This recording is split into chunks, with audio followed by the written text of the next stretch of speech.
আসসালামু আলাইকুম, আশা করি ভালো আছো।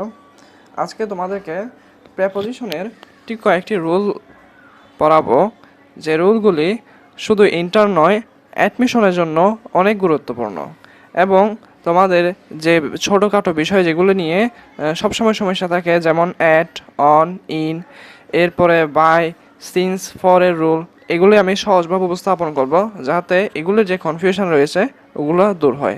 তাহলে চলো শুরু করি। প্রথমে রয়েছে প্রেপোজিশনের দুইটি বিষয় রয়েছে যেটা মাথায় রাখতে হবে। এসএসসি বলো বা অ্যাডমিশন বলো, প্রথমত যেখানে রুলস রয়েছে সেখানে অ্যাপ্রোপ্রিয়েট প্রেপোজিশনও রয়েছে, অর্থাৎ রুল থেকেও প্রেপোজিশন আসে, আবার অ্যাপ্রোপ্রিয়েট প্রেপোজিশন থেকেও চলে আসে। তবে অ্যাপ্রোপ্রিয়েট প্রেপোজিশন থেকে সবচেয়ে বেশি কোয়েশ্চেন আসে। তাই তুমি যদি শুধু রুল পড়ো তাহলে কিন্তু প্রেপোজিশনে ভালো করতে পারবে না, তোমাকে অবশ্যই অ্যাপ্রোপ্রিয়েট প্রেপোজিশন মুখস্থ করতেই হবে। এই ক্ষেত্রে আমি অ্যাপ্রোপ্রিয়েট প্রেপোজিশনে কয়েকটি শিট রেডি করছি, যেগুলো আমাদের গাইডলাইন গ্রুপে দেওয়া হবে। যদি তুমি অ্যাড না হয়ে থাকো তাহলে অ্যাড হয়ে যাও। তাহলে প্রথমে শুরু করে অ্যাট, ইন আর অনের রোল। এক্ষেত্রে এখানে সবচেয়ে বেশি সমস্যা হয় আমাদের টাইম নিয়ে, যে সময় নিয়ে, কোন সময়ের ক্ষেত্রে, কোন দিনের ক্ষেত্রে বা বছর বা মাসের ক্ষেত্রে এর আগে কি বসবে, অ্যাড বসবে না ইন বসবে না অন বসবে, এটি সবচেয়ে বেশি সমস্যা হয়। তাই আমি একটু উদাহরণ দিয়েছি। এই উদাহরণটি তোমাদের কাছ থাকবে মুখস্থ করে ফেলা। মুখস্থ করলে কি হবে, তুমি আর কোনো সময়ে কনফিউশনে থাকবে না। He was born at 6 p.m. on 13th August in 2005।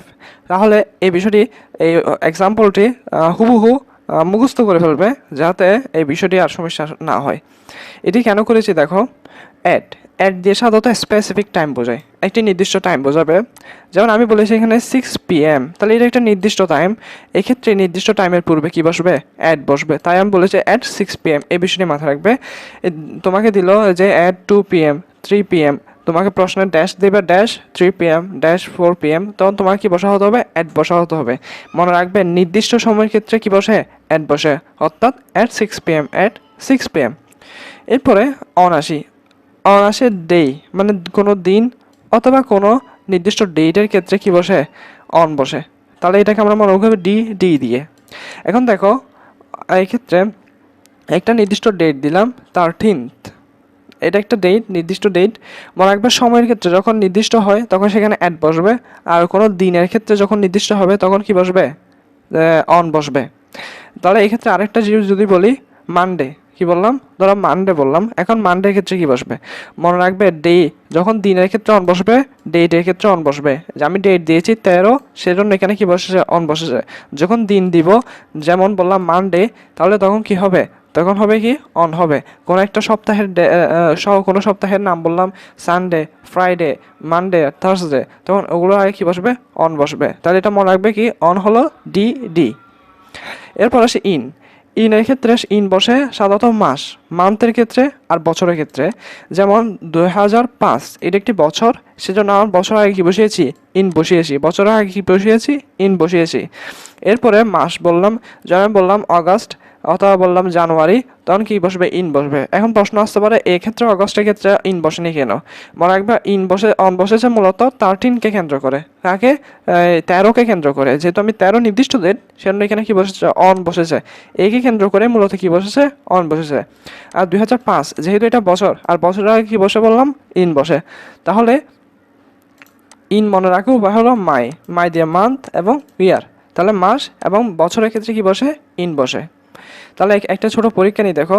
প্রথম বললাম 7 p.m, তোমাকে পরীক্ষায় দেওয়া থাকবে ঠিক এরকম কোনো এরকম ফিলিং দ্য গ্যাপস দেওয়া থাকে যে ড্যাশ 7 p.m, তখন তুমি কি বসাবে। তখন তুমি এক্সাম্পলটি যদি মনে থাকে খুব ভালোভাবে পারবে। দেখিও, হি ওয়াজ বর্ন অ্যাট 6 p.m, তাহলে আমি বলেছিলাম যে 6 p.m যেহেতু নির্দিষ্ট সময়, এর আগে কি বসেছে, অ্যাট বসেছে। তাহলে এখানে 7 p.m এর আগে কি বসবে, অ্যাট বসবে। আচ্ছা এরপর আসি, এরপরে এপ্রিল।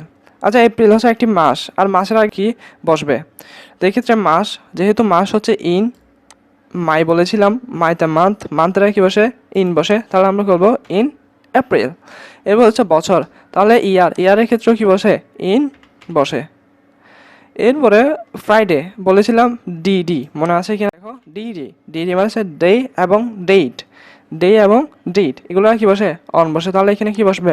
On Friday. তাহলে আশা করি বিষয়টা টাইম নিয়ে আর কোনো সমস্যা থাকবে না। এই সহজ বিষয়গুলো মাথা রাখিও, খাতায় নোট করে ফেলিও, অথবা আমাদের গাইডলাইন গ্রুপে এটা লেকচার শিট দেওয়া হবে, সেটা সমস্যা নেই। এরপরে দেখি আর একটু ছোটোখাটো বিষয় আছে যেগুলো অ্যাডমিশন টেস্টে চলে আসে, যেমন কালার বা ইং বললে বা ড্রেস বললে তখন কি বসবে? তখন বসবে ইন। তখন কি বসবে? ইন। যেমন দ্য গার্ল, এক্ষেত্রে দ্য গার্ল এটা একটা ফ্রেজ দিয়েছি যে দ্য গার্ল, এক্ষেত্রে ব্লু মনে রাখবে কোনো একটা কালারের ক্ষেত্রে। তো এক্ষেত্রে এখানে ড্রেস বোঝাচ্ছে, তো এক্ষেত্রে কোনো ড্রেসের ক্ষেত্রে আমরা কি বসাবো? ইন বসাবো। মানে এখানে ড্রেসের কালার হচ্ছে কি? ব্লু। তাহলে এই ক্ষেত্রে আমরা এর আগে কি বসিয়ে দিব? ইন বসাবো। তারপর কোয়ালিটি বসলে, যদি বলে কোয়ালিটি কোনো একটা গুণ বোঝাচ্ছে, তাহলে গুণের আগে কি বসবে? একটা ব্যতিক্রম অফ বসবে। কি বসবে? অফ। তাহলে এক্ষেত্রে ম্যান অফ কি? লেটার্স। এগুলো একটু বিষয় মাথা রাখিও। আর অ্যাট, অন আর ইনের যে টাইমের সমস্যা হয় তা আমরা সমাধান করলাম। এরপর আসি স্থান নিয়ে যে সমস্যা হয়। মনে রাখবে অ্যাড, অ্যাডের ক্ষেত্রে যে একটি হয় নির্দিষ্ট টাইম, আরেকটা হয় ছোট স্থান। যেমন বললাম অ্যাট স্কুল, এটা একটা ছোট স্থান, এরা কি বসবে? অ্যাড বসবে। অ্যাট কনসার্ট, এরা কি বসলো? অ্যাড বসলো। অ্যাট ভিলেজ, এখানে কি বসলো? অ্যাড বসবে। এক্ষেত্রে অ্যাট, এক্ষেত্রে এটি ছোট স্থানের ক্ষেত্রে বসলো। ইন দেখি, ইন বড় স্থানের ক্ষেত্রে বসবে, যেমন চট্টগ্রাম। ভিলেজ থেকে তো বড়, তো এক্ষেত্রে ঢাকা বড় স্থান। এগুলোর ক্ষেত্রে আমরা কি বসিয়েছি? ইন বসিয়েছি। এখন এরকম যদি একটা এক্সাম্পল দিই এবং এই বিষয়গুলো মাথায় রেখে তাহলে সলভ করে দেখো। চট্টগ্রামের ভিতরে রয়েছে চকবাজার। আচ্ছা, এখানে তাহলে বড়কে, এখানে বড় হচ্ছে চট্টগ্রাম আর ছোট হলো চকবাজার। আর ছোটোর ক্ষেত্রে আমি কি বলেছি? ছোট স্থান হলে কি বসে? অ্যাড বসে। তাহলে আমরা এখানে কি বসলাম? অ্যাড বসালাম। আর বড় স্থানের ক্ষেত্রে কি বসে? ইন বসে। তাহলে আমরা এখানে কি বসিয়ে দিব? ইন বসিয়ে দিব। বিষয়টি আশা করি সহজ হয়েছে। তাহলে অ্যাড, ইন আর অনের টাইম এবং প্লেস নিয়ে সমস্যা আমাদের শেষ, আলহামদুলিল্লাহ। এরপরে শুরু করি সিন্স আর ফর নিয়ে। মনে রাখবে সিন্স আর ফরের মধ্যে একটি পার্থক্য হলো ফরকে গণনা করা যায়, সিন্সকে গণনা করা যায় না। এই সূত্রটি মাথায় রাখিও। ফর গণনা করা যায়, সিন্স গণনা করা যায় না। ফর গণনা করা ফরকে গণনা করা যায় বলতে এক দুই সংখ্যা যেগুলো আমরা ইউজ করি, এই সংখ্যাগুলো দিয়ে ফরকে গণনা করা যায়। যেমন আমি উদাহরণ দিয়ে বলি, যেমন 3 ইয়ার্স, 3 বছর। তাহলে এক্ষেত্রে এই বছরকে আমরা সাধারণত 1 2 আমরা যে সংখ্যা ব্যবহার করি ওগুলো দিয়ে গণনা করতে পারি। তাই আমরা এখানে কি বসাবো? ফর বসাবো। এবার বললাম ইয়েস্টারডে। এখন ইয়েস্টারডে হচ্ছে গতকাল, কিন্তু গতকালে কোন সময় আমরা নির্দিষ্ট কিছুই জানি না, এবং একে যদি আমি ঘন্টায় প্রকাশ করতে বলি তাহলে মোটেও আমরা পারবো না, কারণ গতকালের ঠিক কতক্ষণে আমরা তা জানি না।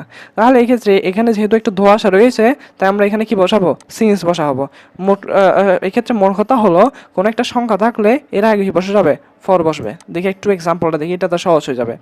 হি হ্যাজ বিন স্টাডিং, এক্ষেত্রে মর্নিং দেওয়া হয়েছে, এক্ষেত্রে এটাকে আমরা সংখ্যায় গণনা করতে পারি না, তাই আমরা এখানে কি বসাবো? সিন্স বসাবো। আচ্ছা, হি হ্যাজ বিন স্টাডিং 3 মাস, আচ্ছা এটাকে আমরা গণনা করতে পারি? অবশ্যই পারি, 3 মাস। তাহলে এখানে আমরা কি বসাবো? ফর বসাবো। আশা করি বিষয়টা সহজ হয়েছে। তাহলে সিন্স আর ফরের এই একটি বিষয় মাথা রাখিও, এটি এসএসসি এবং অ্যাডমিশন উভয়ের জন্য গুরুত্বপূর্ণ। আরেকটা বিষয়, সিন্স থাকলে প্রেজেন্ট পারফেক্ট টেন্স হয়, যেটি দেখো সেখানে প্রেজেন্ট পারফেক্ট টেন্স, যেটা রাইট ফর্ম অফ ক্লাস আমি বলেছিলাম। দেখি এরপর আসি বিটুইন ও অ্যামং।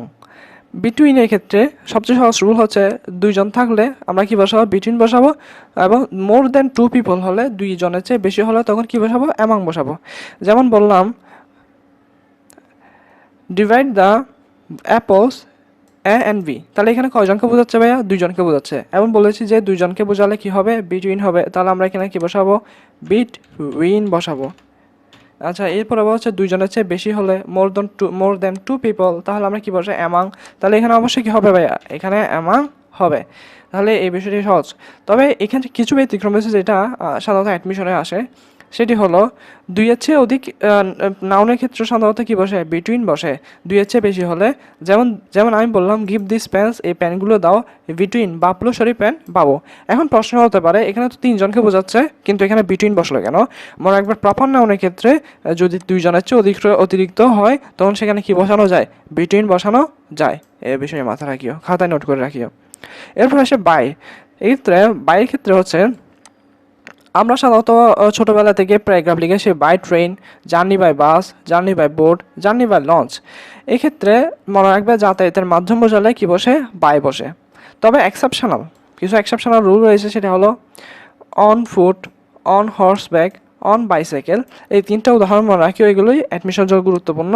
এগুলির ক্ষেত্রে কি বসে, এগুলো হচ্ছে এক্সেপশনাল রুল, এবং এগুলিতে কি অন বসে, বাই বসে না। এগুলো মুখস্থ করে ফেলিও। এরপর সব কোনো পাশে বোঝাতে, মানে সে আমার পাশে বসেছে, তাহলে এই ক্ষেত্রে কি বসবে, বাই বসবে। পরিমাপ বোঝাতে, যেমন দ্য হাউস ইজ 10/10, এটা আমরা মুখেই চলে আসে, এটা প্র্যাকটিক্যাল জীবন আমরা ইউজ করি 10/10, তাহলে এই ক্ষেত্রে পরিমাপ বোঝাতে আমরা কি বসাবো, বাই বসাবো। প্যাসিভ হলে, আমরা যখন প্যাসিভ ভয়েস করি তখন আমরা কি বসি, বাই বসি। এখানে আরেকটা রুল বলা যায় যে কোনো একটা জিনিস কারো দ্বারা লেখা হলে, কারো দ্বারা সম্পাদন করা হলে তখন আমরা কি বসাবো, বাই বসাবো, এবং কারো দ্বারা সম্পাদন হলে অবশ্যই সেটা প্যাসিভ ভয়েসই তো এক্সপ্রেস হবে। তাই ক্ষেত্রে মনে রাখবে প্যাসিভের ক্ষেত্রে কি বসে, বাই বসে। তবে কিছু এক্সেপশনাল রুল হয়েছে, সেগুলো ভয়েসের ক্লাসে বলবো ইনশাল্লাহ। এরপর আসি ইনটু, এটা লিখেছে একটা কারণ আছে, দেখো বাহির থেকে ভিতরে প্রবেশ করার অর্থে ইনটু বসে। যেমন হি ওয়েন্ট ইনটু রুম, সে রুমের ভিতর প্রবেশ করলো, তাহলে সে বাইরে ছিল তাই তো ভিতরে প্রবেশ করেছে। এক্ষেত্রে আমরা যে জিনিসটা ভুল করি সেই জিনিসটা লিখেছি যে, আচ্ছা বলো তো এখানে সঠিক কোনটা, the teacher entered into the class, নাকি the teacher entered the class, কোনটি সঠিক সেটা বলো আগে। এক্ষেত্রে তোমরা বেশিরভাগই বলবে দিস ইজ রাইট, কিন্তু আসলে এটা রাইট নয়, এটি হলো রং। কেন? কারণ প্রবেশ করা অর্থে কখনো এন্টারের সাথে ইনটু বসে না। এর অর্থ তোমাকে এন্টার, শুধু এন্টার লিখতে হবে, এন্টার ইনটু লিখতে পারবে না। কারণ এন্টার ইনটু শব্দের অর্থ কি, এন্টার ইনটু শব্দের অর্থ হলো চুক্তি। এন্টার ইনটু শব্দের অর্থ কি, চুক্তি করা। তুমি যখন আরেকজনের সাথে চুক্তি করবে তখন তুমি বলতে পারো we enter into an agreement, তখন তুমি বলতে পারবে আমি একটি চুক্তি সম্পাদন করেছি, এক্ষেত্রে এন্টার ইনটু। কিন্তু কোথাও প্রবেশ করা অর্থে আমরা এন্টার ইনটু বলতে পারবো না। যেমন the teacher enter into the class, এই ক্ষেত্রে এখানে বোঝাচ্ছে মানে টিচার ক্লাসে এন্টার করেছে, ঠিক আছে। তো এই ক্ষেত্রে আমরা ইনটু কখনো বসাতে পারবো না, কারণ এন্টার ইনটু বললে এক্ষেত্রে অর্থের বিকৃতি হয়ে যাচ্ছে, এবং এটা কি হবে, ভুল হবে। তাহলে এটা আমরা কি বললাম, এটা হচ্ছে কি কারেক্ট। এরপরে এই বিষয়টি থেকে আরেকটা বিষয় মাথায় আসে, সেটি হলো লুক। এই জিনিসটি যেমন ঢাকা বিশ্ববিদ্যালয়ে প্রশ্ন এসেছে, তেমন বিভিন্ন চাকরির কোয়েশ্চানও আসে। এটি কিন্তু আমি আনসার বলবো না, এটা তোমরা কমেন্টে বলিও। এটির আনসার আমরা বিগত যে ক্লাস নিয়েছিলাম, সেই ক্লাসে বিগত ইএফটির যে ক্লাস নিয়েছিলাম ওখানে আমি বলেছিলাম এটার আনসার। দেখি তোমাদের কয়জনের মনে রয়েছে। তাহলে তোমাদের আমি যে রুলগুলো এখন প্রেপোজিশনে পড়ালাম, এগুলো হচ্ছে খুব বেসিক রুল, এবং এখান থেকে যদি তোমার রুল থেকে যে কোয়েশ্চেনগুলো আসবে সেগুলো এই রুল বেস করেই আসবে। তবে একটা জিনিস আমি আগেই বলে দিলাম, তোমার অ্যাপ্রোপ্রিয়েট প্রিপারেশন, সেটা এইচএসসি হোক বা অ্যাডমিশন হোক, সেখানে অ্যাপ্রোপ্রিয়েট প্রেপোজিশনে বেশি আসবে, সেখানে রুলস তেমন আসবে না, এটা বিষয়টা মাথায় রাখিও। আর রুলস যদি আসে তাহলে এই বেসিক রুলস এগুলো থেকে আসবে। তাহলে আমরা সবসময় টাইম ওয়েস্ট করি, শুধু বেসিক রুল নিয়েই পড়ে থাকি, অ্যাপ্রোপ্রিয়েট প্রিপারেশন মুখস্থ করি না, ফলে যে এসএসসির প্রেপোজিশন রয়েছে ওখানে আমরা ঠিকভাবে আনসার করতে পারি না। তাই বিষয়টি মাথায় রাখিও। তোমার জন্য শুভকামনা রইল, আরও অনেক টপিকে ক্লাস আসবে ইনশাল্লাহ। ধন্যবাদ তোমাদের।